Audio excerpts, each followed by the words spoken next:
Que la paix soit sur vous, les Gaulois et les Gauloises. Alors là, je vais répondre à un commentaire de quelqu'un qui ne comprend pas bien mon message, ou mon discours, ou mon point de vue. Parce qu'effectivement, il y a certains points qui peuvent paraître un peu bizarroïdes quand on les découvre et qu'on n'a pas suivi tout ce qu'il y avait avant. Donc voilà ce que dit ce Gaulois qui probablement ne se considère pas lui-même comme Gaulois, mais que moi je considère comme Gaulois. Que la paix soit sur vous, je voulais juste vous poser une question indiscrète sur votre logo, pyramide, soleil, des lettres peut-être nationalistes, qui sont contre la religion véridique que vous connaissez, et bonjour les Gaulois et les Gauloises. Il y a peu de vrais descendants de descendants de beaucoup de peuples. Alors, je comprends pas. Je ne comprends pas votre discours qui, j'ai l'impression, enfin, bon, autrement dit, il comprend pas. Il a l'impression que j'ai deux personnalités, et ce qui lui pose problème, c'est les Gaulois et les Gauloises, la pyramide avec le soleil, des lettres peut-être nationalistes qui sont contre la religion véridique. Donc je reviens sur ces points-là. Alors, mon logo, entre guillemets, c'est une carte du tarot réécrite. Il y a un soleil dessus parce que c'est une réécriture de la carte 19 qui est effectivement la carte du soleil. C'est pour ça que j'ai gardé le soleil, en fait, principalement. C'était parce que je voulais que la carte ait quand même une certaine similitude avec la carte de départ dont elle s'inspire et qu'elle transforme. Ensuite, il y a effectivement une pyramide, mais c'est pas la pyramide Illuminati telle qu'on la connaît, puisque la pyramide Illuminati telle qu'on la connaît, elle a sa pointe. Et elle a un œil. Et surtout, elle a un œil et la pointe. Moi, la pyramide, elle est décapitée. Pourquoi ? Pour symboliser justement la victoire contre les Illuminati. Puisque ce qui est gênant chez les Illuminati, plutôt ce qui est gênant dans le concept de pyramide, c'est l'idée justement qu'on est en haut des dirigeants satanistes. Donc, la pyramide décapitée, pour moi, c'est un symbole de la victoire contre les Illuminati. Alors, il y en a d'autres qui avaient proposé d'autres versions, avec une pyramide à l'envers. Ça se tient aussi, de remettre la pyramide dans l'autre sens. Mais je trouve que c'est une forme pas très stable, la pointe en bas, qui, moi, me gêne un petit peu en termes de ce que ça évoque au niveau de l'imaginaire, la pointe en bas. J'aime pas trop. Donc, j'ai préféré mettre une pyramide qui a l'air stable, et qui, pour moi, correspond à la pyramide sociale, mais où on a supprimé les chefs satanistes. Donc c'est ça la signification de la pyramide.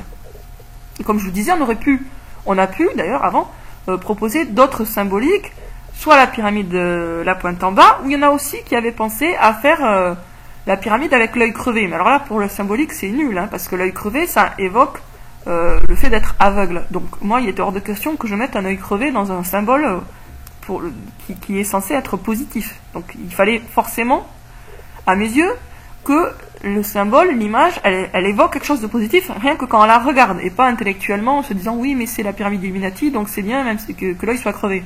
Non, un œil crevé de base, c'est pas un bon symbolisme, donc pas ce genre de symbole. Tête en bas, ça me paraissait pas super convaincant, donc finalement je suis partie sur ça, l'idée d'une pyramide dont on a décapité la pointe. Ensuite, je parle aux Gaulois et aux Gauloises, ce qui peut sembler être une façon de m'adresser que aux Français, entre guillemets, de souche, mais non. Non et non. D'ailleurs, j'ai déjà défini plusieurs fois ce que j'entends par Gaulois et Gauloises. Pour moi et Gaulois, toute personne qui est francophone, alors peut-être on pourrait rajouter qui vit en France, mais en tout cas, essentiellement qui est francophone, et qui est opposée à la dictature sataniste mondiale. Donc pour moi, Gaulois et Gauloises, c'est évidemment quand même aussi par rapport aux ancêtres des Français, certes, mais beaucoup par rapport tout simplement à Astérix et Obélix. Les Gaulois et les Gauloises, ce sont les irréductibles qui résistent à l'envahisseur. Et l'envahisseur, on les connaît, c'est la dictature sataniste. Donc pour moi, c'est ça un Gaulois et Gauloise. Alors, on pourrait me dire, ouais, mais pourquoi prendre un terme ambigu ? Parce que c'est vrai que Gaulois et Gauloises, ça fait aussi beaucoup penser au côté franco-français, quoi. Bien parce que ça me paraît justement important que, ne serait-ce que dans l'imaginaire, on se reconnecte aux racines de la France, et donc à son passé ancien, parce que les racines, ça correspond au passé.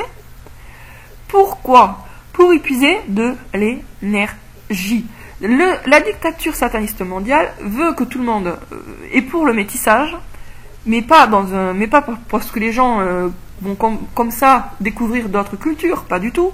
Ni parce que l'amour transcende la division des races et des cultures, ce qui est vrai. Eux, ils sont pour le métissage, les satanistes, parce que des gens qui sont déracinés seront plus manipulables que des gens enracinés. Alors c'est quoi être enraciné? C'est avoir une conscience claire et nette de son identité, avoir une identité forte. Alors c'est quoi avoir une identité forte? C'est se définir d'une façon simple, massive on va dire, et puiser dans cette définition de soi une forme de fierté. Donc effectivement, là quand il m'accuse de l'être peut-être nationaliste, il n'a pas totalement tort, mais on pourrait dire aussi patriotique, et autant à une époque j'aurais été effectivement contre le patriotisme, autant maintenant je suis pour, mais pour des raisons purement stratégiques, parce que c'est en étant fier d'être de son pays qu'on peut trouver l'énergie de se battre pour lui, tout simplement. Or, la lutte contre la dictature sataniste mondiale, elle ne peut pas se faire au niveau mondial, puisqu'on n'a pas le pouvoir au niveau mondial. Donc elle ne peut se faire qu'au niveau local. Et pour qu'elle se fasse au niveau local, il faut qu'on ait l'énergie, une énergie qui ne se puise que dans une identification à la terre. Donc c'est pour ça que pour moi, par exemple, je considère qu'il est important que toutes les personnes d'origine étrangère qui sont nées en France se reconnaissent en tant que Gaulois et Gauloises pour qu'ils puissent dans cette identité, qui est un choix au final, l'énergie et le courage et la force de défendre la France contre les satanistes. C'est-à-dire que si on se voit comme citoyen du monde, c'est très joli, je suis d'accord, mais citoyen du monde, ça te motive pas pour te battre contre les gens qui sont là à la porte, quoi. Il faut être enraciné dans son quartier, dans son pays, dans sa région, dans sa ville, pour trouver dans cet enracinement l'amour de sa terre qui va permettre de la défendre. Donc c'est pour ça qu'effectivement je dis Gaulois et Gaulois, je pourrais dire aussi Français et Françaises. Mais c'est pas une façon d'exclure des gens qui sont nés en France. C'est vraiment une façon, au contraire, de rassembler toutes les personnes qui vivent en France et parlent français, tout simplement. Et qui aiment suffisamment le pays pour être prêts à se battre pour lui. Alors, vous pouvez me dire, mais non, il faut se battre pour Dieu. Je suis tout à fait d'accord. Mais là, justement, les deux causes, elles se superposent. Il n'y a pas forcément une opposition entre le patriotisme et la spiritualité. Et si vous reconnaissez un peu l'histoire, les Français, quand ils se sont battus contre les Anglais sous les ordres de Jeanne d'Arc, ils se battaient à la fois pour Dieu et pour le royaume de France. Ça se superposait, c'était pas deux causes contradictoires. Donc, quand lui, il dit que le nationalisme est contre la religion véridique, il se trompe. Parce qu'en fait, ce n'est contre la religion véridique que si le nationalisme conduit, par exemple, à créer une opposition factice entre les croyants. Mais là, actuellement, dans le contexte où on est, il faut que les rangs se resserrent des croyants francophones, parce que la résistance, elle va commencer petit, elle va pas commencer grand. Donc forcément, il faut qu'il y ait un noyau qui soit un noyau bien enraciné. Et c'est peut-être difficile à comprendre, mais on est dans une situation qui est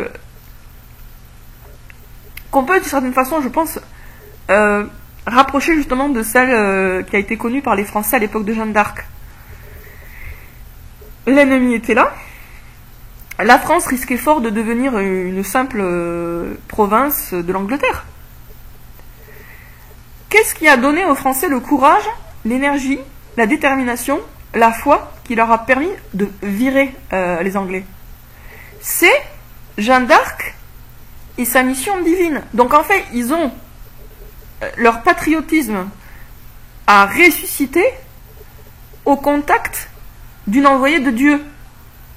Et il n'y a pas eu d'opposition entre les deux, parce qu'en fait, Dieu, clairement, dans cette guerre entre les Français et les Anglais, Dieu avait choisi les Français.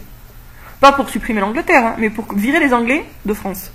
Dieu a vraiment pris parti entre ces deux peuples, et s'est rangé, entre guillemets, s'est rangé ou a choisi le côté français contre les Anglais. Donc certainement que les Français étaient quand même de meilleurs croyants que les Anglais, c'est sûr, hein, même s'ils étaient catholiques contre catholiques, donc c'est pas qu'il y avait une différence de dogme. Mais Dieu a choisi les Français. Et c'est dans cette conviction réelle, qui correspondait à une réalité, que les Français ont puisé le courage de retourner la situation, alors qu'apparemment ils étaient vraiment foutus. Hein.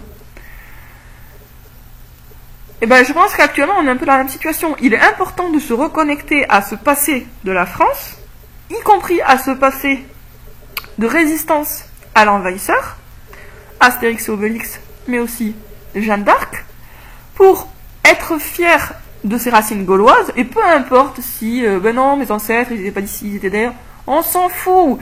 Vous êtes nés là, donc même si vous n'avez pas vos ancêtres qui sont nés là, vous avez des racines, vous-même, vous avez grandi dans cette terre. Donc, même si vos racines, elles sont pas super anciennes, elles sont ici, dans cette terre-là. Et c'est qui était avant sur cette terre-là? C'était les Gaulois. Alors, il y en a 3000, enfin, il y a plein de gens qui me disent, oui, mais non, les Gaulois n'existaient pas. Oui, mais en fait, les Gaulois, ils ont été massacrés, donc il n'y avait pas de Gaulois. Donc... Et puis, au final, quand on gratte un peu, ils disent, oui, quand même, non, pas tous. Bon. À un moment ou à un autre, cette terre, elle a été habitée par les Gaulois. Et ils se sont battus contre les Romains. Et les Romains, on peut vraiment faire une analogie avec la dictature sataniste mondiale, parce que les Romains, ils étaient bien organisés. Et ils ont colonisé le monde entier. Donc il y a bien un rapport entre les deux. Enfin, il y a une similitude qu'on peut établir. Donc nous, on a un lien avec eux. Comme on a un lien avec les Français qui se battaient sous les ordres de Jeanne d'Arc.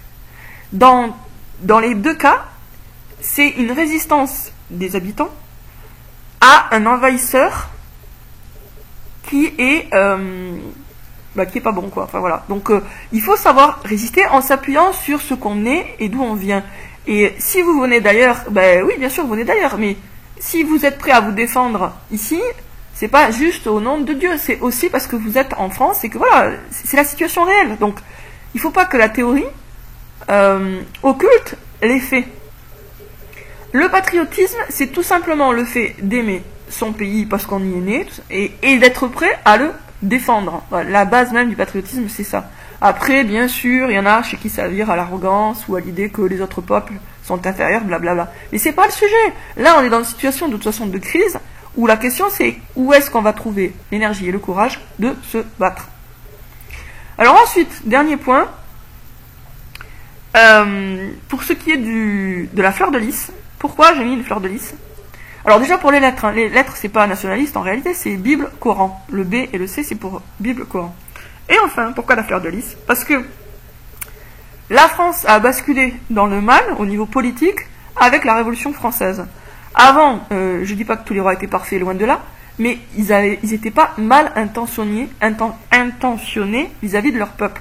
Donc c'est avec la Révolution française que tout a basculé et que vraiment la France est passée dans les mains indirectement des satanistes. Indirectement et même maintenant de plus en plus directement, et maintenant très directement. Donc le fait de mettre une fleur de lys, c'est dire que ce qu'on veut à la place de liberté, égalité, fraternité, c'est paix, amour, équité, avec une restauration de la monarchie, bien sûr pas telle qu'elle était, bien sûr une monarchie moderne, une monarchie simplifiée, dépoussiérée, etc. Mais une monarchie, une royauté, avec pas de système là d'élection machin bidule. S'il y a des élections, ça sera à des niveaux beaucoup plus, des échelons beaucoup plus bas de la société. Quand par exemple, élire un maire, oui, là ça tient la route parce que c'est les gens qui sont directement concernés et qu'ils peuvent avoir une opinion sur la personne, etc. Mais il n'y aura pas de système d'élection sur les dirigeants ultimes. Voilà. De toute façon, ça sera le Mahdi, donc hommes et femmes. Bon, je ne sais pas si j'ai été suffisamment claire et convaincante, mais enfin, j'aurais essayé. Donc moi, si je m'inscris en tant que Gauloise qui parle à des Gaulois, c'est absolument pas pour clamer une supériorité des Blancs sur les Noirs ou sur les Arabes, mais simplement pour que tous les résistants au nouvel ordre mondial se rassemblent dans une identité qui les connecte à cette terre actuelle et trouvent ainsi les racines qui sont là de toute façon, se connectent aux racines pour y puiser l'énergie, le courage de se battre, tout simplement. Pour l'instant, actuellement, on n'est pas dans un contexte de guerre, mais c'est clair qu'on y va. Donc il faut trouver cette énergie-là et ce courage-là.